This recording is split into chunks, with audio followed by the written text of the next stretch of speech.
আজকের এই ভিডিওতে আমি আপনাদের দেখাবো গরু ও মহিষের জন্ম থেকে শুরু করে এদেরকে লালন পালন পোষণ আর এদের শেষ সময় পর্যন্ত আজকের নতুন যুগের প্রযুক্তি কিভাবে কাজ করছে।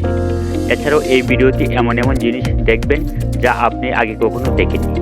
এসব মেশিনের কাজ দেখে আপনি পুরোপুরি চমকে যাবেন। ভিডিওটি শুরু থেকে শেষ পর্যন্ত অবশ্যই দেখবেন। গরু ও মহিষের বাচ্চা জন্ম হওয়ার পর থেকে এদের মডার্ন টেকনোলজির মাধ্যমে লালন পালন করা হয়। বড় ফার্মে অনেক বেশি বাচ্চা জন্ম হয়। এদের আইডেন্টিফাই করার জন্য কানে আইডি কার্ড লাগানো হয়, যাকে আইট্যাগ বলা হয়, যার ফলে এদেরকে চেনা খুবই সহজ হয়ে যায়। বড় বড় ফার্মে বাচ্চাদের দুধ পান করানোর জন্য অনেক ধরনের আধুনিক মেশিন ব্যবহার করা হয়। আপনাদের হয়তো জানা নেই, বড় বড় ফার্মে কিন্তু বাচ্চাদের তাদের মায়ের দুধ পান করানো হয় না, তার পরিবর্তে এদের পান করানো হয় পাউডার দুধ। প্রথমে এই মেশিনের পাউডার দুধ লোড করা হয়, তারপর এই মেশিনের সাহায্যে বাচ্চাদের দুধ খাওয়ানো হয়। এই মেশিনের পাইপগুলোকে সম্পূর্ণ গরুর স্তনের মতো আকার দেওয়া হয়, যার ফলে বাচ্চাগুলো তার মায়ের কমতি বুঝতেই পারে না। আর যেসব বাচ্চা এই মেশিনের সাহায্যে দুধ খেতে পারে না তাদেরকে স্পেশালভাবে ডিজাইন করা ফিডারে দুধ খাওয়ানো হয়। প্রথমে এই ফিডারগুলোকে বাচ্চাগুলোর সামনে একটি ফ্রেমে সেট করে দেওয়া হয়, তখন বাচ্চাগুলো খুব মজা করে দুধ পান করে। আর এই অ্যাডভান্স টেকনোলজিগুলোকে প্রায় বড় বড় সব ফার্মে লাগানো হয়। এই অ্যাডভান্স টেকনোলজির কারণে বাচ্চারা তাদের মায়ের অভাব বুঝতে পারে না। কিন্তু আপনারাই বলেন, এভাবে কি বাচ্চা পালন করা উচিত? হ্যাঁ অথবা না এর মাধ্যমে আপনার মতামত কমেন্টে জানিয়ে দিন। যখন গরুর বাচ্চা একটু বড় হয়ে যায় তখন ফার্মের মধ্যে বেডে অনেক পরিমাণ গোয়াল দেওয়া হয়। এই গোয়ালগুলো দেওয়ার ফলে বাচ্চাগুলো অনেক আরাম পায়। যখন বাচ্চাগুলোকে ওষুধ খাওয়ানোর প্রয়োজন হয় তখন আলাদা ধরনের টেকনোলজি ব্যবহার করা হয়। কিছু প্রজাতির গরু আছে যাদের গায়ের লোম অনেক লম্বা হয়, তখন লম্বা লোম এই মেশিনের সাহায্যে এভাবে কেটে দেওয়া হয়। যখন ফার্মে অনেক গরু থাকে তখন সেখানে অনেক গোবর তো অবশ্যই হবে, তো ফার্ম থেকে গোবর পরিষ্কার করার জন্য এরকম মডার্ন টেকনোলজি ব্যবহার করা হয়। এই টেকনোলজি অল্প সময়ের মধ্যে সব গোবরকে নালীর মাধ্যমে বাইরে বের করে দেয়। এই মেশিনে একটি রিমোটের মাধ্যমে কন্ট্রোল করা হয়। গাভী থেকে দুধ সংগ্রহের জন্য গাভীগুলোকে ডেইরি ফার্মে পাঠানো হয়। বড় বড় ডেইরি ফার্ম এমন জায়গায় করা হয় যার আশেপাশে অনেক ফাঁকা জমি এবং ছোট ছোট জঙ্গল থাকে। এই জমিতে গরু খাবারের জন্য অনেক ধরনের ঘাস চাষ করা হয়। গাভীগুলোকে সকাল, দুপুর, রাত এই 3 বেলা খাবার দেওয়া হয় মডার্ন টেকনোলজির সাহায্যে। আর ঘাস জমি থেকে মডার্ন মেশিনের মাধ্যমে সংগ্রহ করা হয়।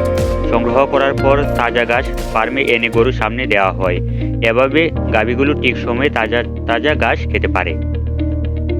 আর দিনে একবার করে গাভীগুলোকে মাঠে ছেড়ে দেওয়া হয়। মাঠে ছেড়ে দিলে গরুগুলো অনেক দৌড়ঝাঁপ করে, যা গরুগুলো সুস্থ রাখার ক্ষেত্রে গুরুত্বপূর্ণ ভূমিকা পালন করে। দিনের শেষে গাভীগুলোর যখন মাঠে চড়া শেষ হয়ে যায় তখন এগুলোকে মডার্ন মেশিনের সাহায্যে এভাবে নিয়ে আসা হয়। এই মেশিন প্রত্যেকটা প্রাণীকে ধরে খুব সহজেই ফার্মে পৌঁছে দেয়।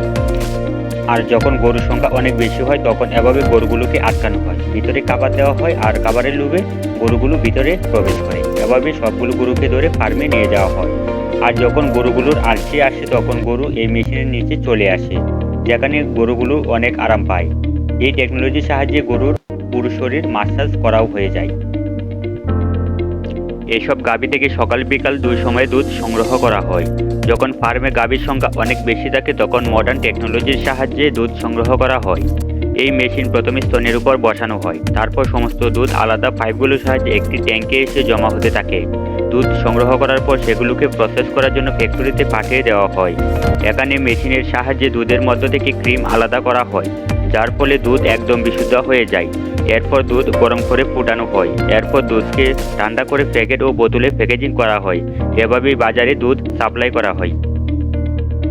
যেগুলো শক্তিশালী বলদ হয়ে থাকে সেগুলোকে কৃষকরা জমিতে চাষ করার জন্য কিনে নিয়ে যায়। বেঁচে থাকা কম মজবুত বলদগুলোকে হারভেস্টিংয়ের জন্য মিট ফ্যাক্টরিতে নিয়ে আসা হয়। এখানে গরুগুলোকে জবাই করে মাংস টুকরা টুকরা করে ফ্যাক্টরিতে পাঠিয়ে দেওয়া হয়। সেখান থেকে মাংস মার্কেট বা সুপার মার্কেটে চলে আসে। এবার বাকি থাকলো গরুর চামড়া। এগুলো চামড়ার ফ্যাক্টরিতে পাঠিয়ে দেওয়া হয়। এখানে গরুর চামড়া প্রসেস করে চামড়ার অনেক জিনিস বানানো হয়, যেমন চামড়ার জ্যাকেট, চামড়ার ব্যাগ, চামড়ার বেল্ট সহ আরও অনেক জিনিস বানানো হয়ে থাকে। এই ছিল আজকের ভিডিও। তো বন্ধুরা, আমি যাতে উৎসাহ নিয়ে আরও সুন্দর সুন্দর ভিডিও আপনাদের মাঝে উপহার দিতে পারি সেই জন্য ভিডিওটিতে লাইক কমেন্ট করে ভিডিওটি শেয়ার করে দিবেন। চ্যানেলটি সাবস্ক্রাইব করে পাশে থাকা বেল আইকনে ক্লিক করুন যাতে পরবর্তী ভিডিও সহজেই দেখতে পারেন। দেখা হচ্ছে পরবর্তী ভিডিওতে। ধন্যবাদ সবাইকে।